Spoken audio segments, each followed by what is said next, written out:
If you watched any of my previous videos, you heard me saying this before.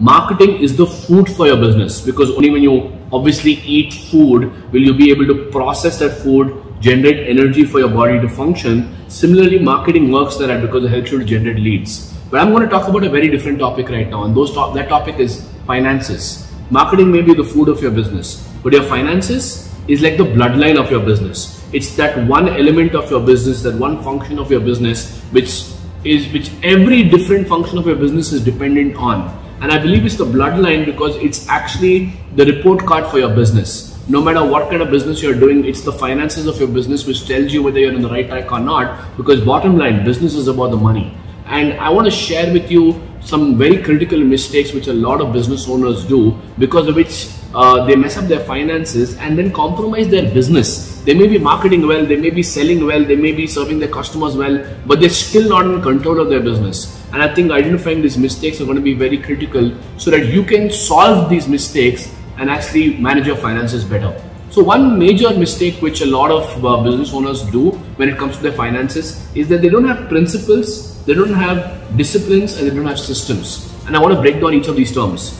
You need certain principles. It's like ground rules, which tells you what to do and what not to do and helps you to make better decisions. And most business owners do not have financial principles. I believe principles are very important, and I'm not saying there are fixed principles. There can be varied principles. It depends on business to business, but at least a principle helps you to make a decision when you face a situation, connected to that particular principle. So you need to have those financial principles in place. You need to have, a lot of business owners don't have disciplines. Let me tell you what I mean by disciplines. There's certain activities you got to do on a regular basis, no matter what, to make sure that you're on top of those activities. And most business owners are extremely reactive about their finances. They wake up only to fulfill the regulatory compliances of the government. There are three goals of finances in any business. One is obviously accuracy. Second is obviously compliance. And the third and the most important goal is insight. And for me, if the third goal is not getting achieved, then what's the point of maintaining your finances, because you're not using it to analyze your business performance. And that is a result of the disciplines you have.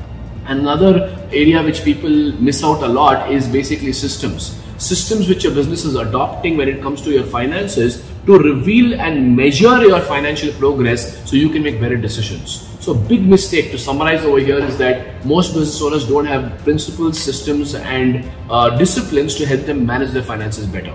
Another big mistake which a lot of business owners have, and I hope you're making notes of all these guys, because I think all of these points are going to be very critical for you to refer back and implement in your business. So if you don't have a notepad and a pen with you, pause this video, probably go get a hand of it and rewind a little bit over there so that you can make notes. Don't miss this out. So the second point which a lot of business owners make as a mistake when it comes to their finances is that they mix up their personal and their business finances. Let me explain to you what this means. I understand some people showcase a lot of their personal expenses in their business because they're correlated. I'm saying, okay, that depends, that's your prerogative, but you need to have clarity between what is personal and what is business. It is unfair on your business to burden your personal expenses on your business, because I know some people who, basically their business profitability is showing only 10%, say for example, because they have their home loans, they have their existing personal loans, they put on all of their personal expenditures as a part of their business because their business is supposed to give them that money, and that compromises the profitability of their business, and they cry, oh my God, my business is only giving me 10% profit. My God. What you're supposed to utilize you're supposed to spend your personal expenses from the profits of your business, not put the burden of your personal expenses on your business and then keep the money. How does it work? More than anything else, it gives you a very inaccurate picture. It doesn't really tell you how viable your business is. So have that distinction, have that clarity. What is business expenses? What is personal expenses? So that you are able to really measure the actual performance of your business. That's a big mistake which a lot of people do.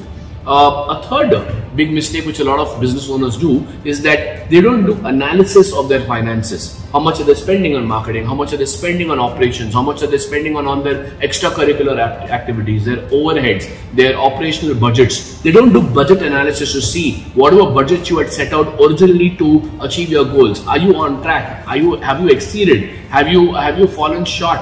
And why has all that happened? Because only when you do that analysis can you get the right kind of insight, and only when you get the right kind of insight can you make better decisions. People do not draw insight itself from their finances. They just approach their finances to account for everything because their auditor asks for it or because the IT department asks for it, and it's just like basically like one regulatory activity done at the end of the year. But are you sitting down and really analyzing it? Because only when you analyze that can you make better decisions, pull back what needs to be pulled back, release what needs to be released, invest where it needs to be invested to see what returns you're getting. And people miss that out completely, and that leads to even more financial disaster, because due to this mistake, a lot of bad decisions are made which you probably regret in the future, and that happens because of lack of analysis. When you can analyze your marketing, when you can analyze your sales, when you can analyze your team members, why should you not analyze your finances? That's the bloodline of your business. Not analyzing your finances is equal to not doing health checkups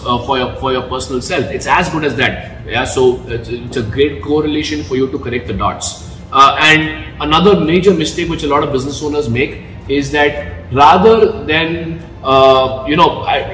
people don't measure cash flows. People don't track cash flows. People just track sales, they track revenue generated. But I think what is very important for you to calculate and measure is cash flows. I tell you, cash flows are different from sales. When you make a sale, you're generating revenue. But it's not like the revenue is coming into your bank account immediately. A lot of businesses have a lead time, they have a credit period. Some businesses get it in 1 month, some businesses get it in 2 months.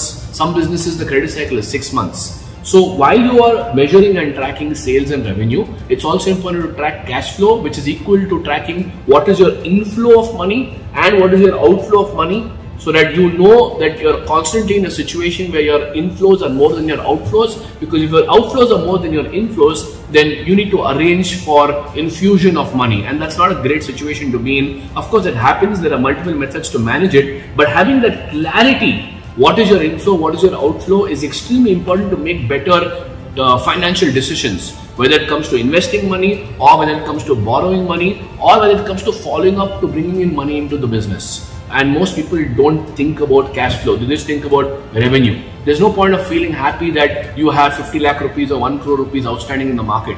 The question to ask is how much money is coming into your bank account. Please consider that.